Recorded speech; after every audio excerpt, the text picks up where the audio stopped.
ఒక పందెం యువకుడి ప్రాణం మీదకు తెచ్చింది. 2000 కోసం వాగులో దూకి గల్లంతయ్యాడు యువకుడు. ఈ ఘటన ఎన్టీఆర్ జిల్లా నందిగామలో జరిగింది. నందిగామకు చెందిన రోసయ్య, గోపీచంద్ పందెం పెట్టుకున్నారు. ఇద్దరు మున్నేరు వాగులో దూకారు.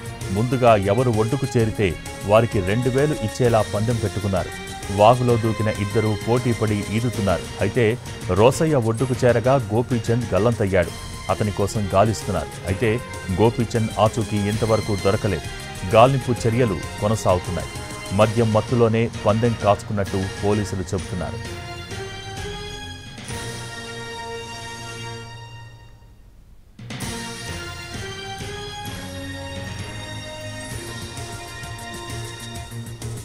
ఒక పందెం యువకుడి ప్రాణం మీదకు తెచ్చింది. 2000 కోసం వాగులో దూకి గల్లంతయ్యాడు యువకుడు. ఈ ఘటన ఎన్టీఆర్ జిల్లా నందిగామలో జరిగింది.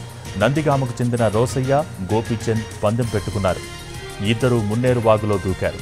ముందుగా ఎవరు ఒడ్డుకు చేరితే వారికి 2000 ఇచ్చేలా పందెం పెట్టుకున్నారు. వాగులో దూకిన ఇద్దరు పోటీపడి ఈదుతున్నారు. అయితే రోసయ్య ఒడ్డుకు చేరగా గోపీచంద్ గల్లంతయ్యాడు. అతని కోసం గాలిస్తున్నారు. అయితే గోపీచంద్ ఆచూకీ ఇంతవరకు దొరకలేదు. గాలింపు చర్యలు కొనసాగుతున్నాయి. మద్యం మత్తులో ఈ పందెం కాసుకున్నట్టు పోలీసులు చెబుతున్నారు.